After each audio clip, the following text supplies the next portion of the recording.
DSR 규제에 전세자금 대출이 빠졌다. 그래서 전세가는 계속 오를 것이고 그로 인해서 집값은 계속 오를 것이다. 이따위로 말하는 사람들이 많죠. 전문가란 작자들. 근데 계속 올라가고 있어요. 전세 가격 변동률은 이미 꺾이고 있습니다. 서울이든 수도권이든. 임대차 3법 때문에 계속 오른다면서요. 근데 왜 벌써 꺾여요? 이제 1년 조금 지났는데 계속 올라야죠. 그들의 말대로라면. 근데 벌써 꺾이고 있죠. 왜 꺾이고 있어요? 임대차 3법 때문에 전세가가 올랐던 게 아니죠. 뭐 때문에 올랐다고 그랬어요? 금리 때문에. 그러니까 금리 때문에 전세 가격이 올랐으니까 금리가 올라가게 되면 반대로 전세 가격에 영향을 받고 있다. 그게 그대로 나타나고 있는 거죠. 그리고 전세 물건 증가율, 전세 매물이 증가하고 있다는 거죠. 쭉쭉 늘어나고 있다. 전세 매물이 쌓이는데 안 나가서 집주인이 힘들어하고 있더라. 언론에서 말하는 게 뭐였어요? 공급 부족으로 전세 가격은 계속 오르는데 여기에 임대차 3법을 때려버려서 전세 가격은 폭등했다. 이런 식으로 말했는데 전세 매물은 계속 쌓이고 있었죠. 그 전에 전세 매물이 쌓이고 있을 때도 매물 잠금이라고 했는데 이제 더 이상 구라 못 치죠. 전세 가격 떨어지니까 이제서야 부는 거예요. 그거 있잖아요. 범인 잡아가지고 일행 몇 명인지 불어. 뭔 잘못했는지 불어. 그런데 주범이 같이 잡혀와서 야 주범은 다 불었어. 너도 빨리 불어. 그러니까 이제 와서 부는 거다. 범죄자 같은 짓거리를 하고 있다는 거죠. 전세 매물은 계속 쌓였다. 가격 부담.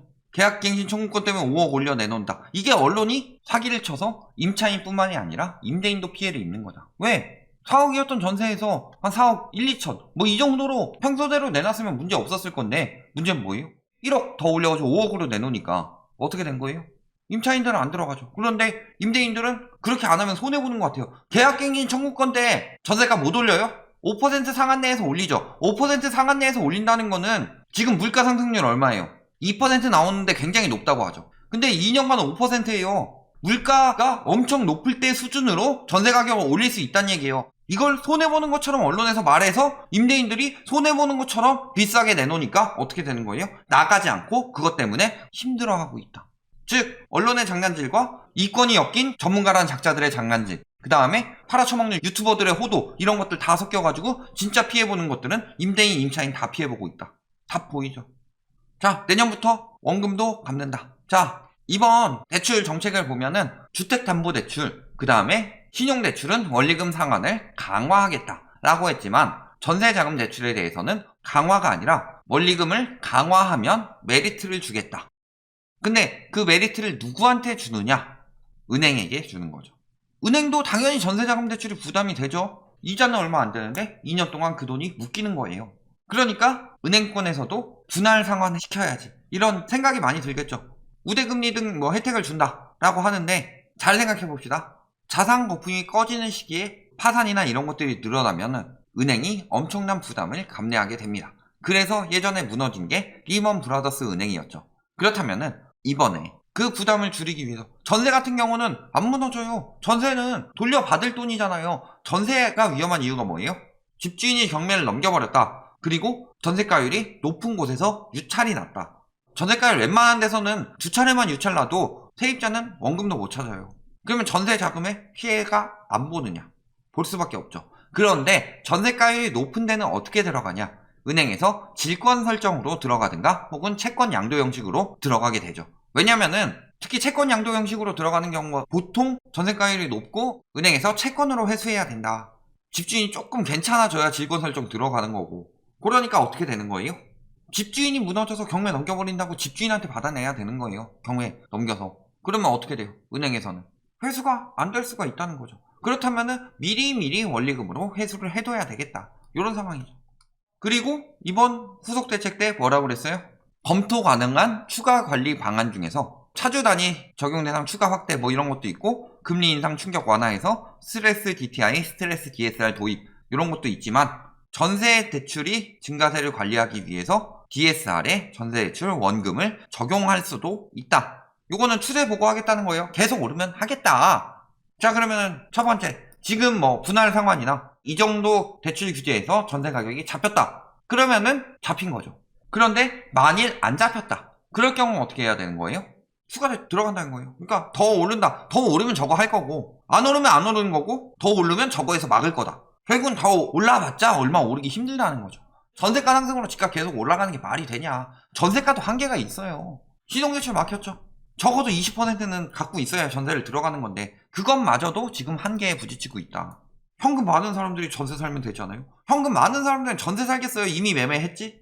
아니면 이미 팔아치우고 현금화해서 지금 되게 위험한 시기니까 월세를 들어가든가 아니면 자가 이미 들어가 있든가 그렇겠죠. 전세 대출도 이번에 총량에 안 들어갔다. 은행 가면 대출해주겠지. 그런데 상승분 정도만. 그것도 잔금일 전까지 제한한다 라는 거죠. 증액 범위 내에서 해주겠다. 그리고 1주택 보유자의 비대면 전세 대출 신청도 막는다. 자체적으로 규제 들어가고 있다는 거죠. 정부에서 대출 막는다고 여태까지 이야기했죠. 근데 정부에서 전세는 안 막는다고 그랬어요. 그러면 풀려야 되는데 안 풀리죠. 뭐 때문이에요 다? 정부에서 막는 게 아니라 은행권에서 이미 막고 있는 거다. 은행권에서 막고 있다는 자체가 무슨 소리냐. 은행이 뭐 하는 사람들이에요. 돈 다루는 사람들이 금융에 엄청 빠삭하죠. 그 사람들 월급쟁이들이에요. 은행에서 대출 심사 내주는 사람들. 잘못 내주면 책임 누구한테 돌아가요. 그러니까 지침이 내려오고 줄이고 이런 거 하는 이유가 뭐예요? 지금 금융시장이 굉장히 위험해졌다라는 소리다. 그러니까 정부에서 풀라고 해도 막는 거예요. 자, 그런데 내년 전세대출 규제 전에 막차 타자. 이 이야기 왜 나온 거예요? 내년에는 가계대출 총량 규제에 다시 포함될 것이니까. 근데 내년 가계대출 총량 규제 4%대로 만들려고 하고 있죠. 지금 이미 굉장히 막혀 있는데 내년부터는 더 막힌다는 거죠. 전세가 계속 올라갈 수 있냐. 그런데도 계속 뭐라 그래요? 전세난 심해진다. 전세 매물 왜 쌓이고 있어요? 집을 못 사니까 전세난 심해진대요. 그래놓고서 전세난 심해져서 전세 가격이 집값 올린대요. 그리고 대출이 안 나오니 차라리 내 집 마련한다 하면서 집값 오른대요. 뭘 해도 집값 오른다고 하고 있어요. 전세 매매 한꺼번에 막아도 오른다고 하겠죠. 전문가란 작자들이 말하는 거는 규제 때문에 왜곡된 시장이라고 하는데 아니에요. 이거 언론 때문에 왜곡된 시장이에요. 데이터도 안 가지고 전문가란 작자들의 말만 빌어가지고 우리는 죄 없음, 그들이 이런 식으로 말했음. 근데 그들이 말하는 게 데이터랑 맞지가 않는데 방금 전까지 뭐라고 그랬어요? 자, 10월 23일이에요. 전세 매물이 쌓이는데 안 나가서 집주인이 힘들어한다. 그런데 중개업소 북새통이다. 이 뭔 개소리야! 뭐 3일 만에 달라졌어요? 3일 만에 달라진 거 없던데 중개업소 가봐도. 그러길 바라고 있는 거죠. 지금 북새통이니까 빨리 와서 대출 받아라. 그래서 빨리 전세 계약해가지고 전세 가격 올려라. 지금이 마지막 기회다. 전세 가격 올릴. 지금이 전세 계약할 마지막 기회가 아니라 전세 가격 올릴 마지막 기회니까 전화를 치고 있는 거죠. 무슨 북새통이에요? 중개업소 가보신 분. 북새통이면 전세 매물 깎였어야죠. 어때요? 쭉쭉 늘어나고 있죠. 계속 늘어나고 있는데 뭐 서울이든 경기든 인천이든 전세 매물은 장기적 우상향이다. 북새통이면 엄청 많이 빠졌어야죠. 북새통이란 말은 제가 잘못 알고 있나요? 집값 올라간다 전세가 올라간다 맨날 그 난리 쳤는데 매물 숫자나 올라가고 있지. 사자 심리 자극. 이제는 또 전세대출 막으니까 사자 심리 자극이래요. 박수 쳐줘야 되는 거 아닙니까? 저쯤 되면. 전세대출 안 막으면 전세가가 집값을 밀어 올린다. 전세대출 막으면 사자 심리로 집값 오른다. 다 들어가 있죠. 맞아요? 맞는 말이죠. 맞는 말. 막으면 매수 심리 자극. 안 막으면 전세 가격 상승해서 집값 올라간다. 어떻게 해야 집값 잡아요 그럼? 평생 못 잡겠네요. 집값은 계속 올라가네요. 돈은 어디서 나요? 가상의 돈이 계속 쌓이고 있나요? 대출도 막히는데 직장인들이 갑자기 뭐 거리가 한 3배 4배 늘었나요? 주담대 금리가 5%예요. 전세자금 대출 금리도 계속 올라가고 있죠. 작년 한 5월만 돼도 전세자금 대출 금리가 2% 초반이었다. 그런데 지금 이미 3% 넘어선 지 오래죠. 더 올라간다. 더. 왜? 여태까지 전세 가격이 올라갔던 이유는 뭐예요? 금리 때문이었죠. 그러면 금리빨 빼고 금리빨 빠지면 전세 가격은 떨어지게 되겠죠. 당연히 그럴 수밖에 없다. 결론. 전세자금 대출 DSR 포함이 안 됐죠. 자, 여기서 나오는 거. 전세가 올라가서 집값 올라간다. 그런데 말이 안 되죠. 왜? 분할 상환. 그 다음에 분할 상환 안 하더라도 이미 금리가 올라가고 있죠. 그 다음에 매물 쌓이고 있죠. 지금 전세가가 올라갈 상황이 아니라는 거죠. 그런데 이번엔 또 대출을 막으니까 전세 막혀서 매매로 돌아가서 집값 오른다. 지금 전세 사는 사람들이요. 매매로 돌아갈 사람들은 이미 샀다. 그 돌아갈 여력이 없어서 전세로 살고 있는 거다. 왜? 주택담보대출은 서울에 40%밖에 안 나오고 전세는 80%까지 나오니까. 매매로 갈 것 같아요?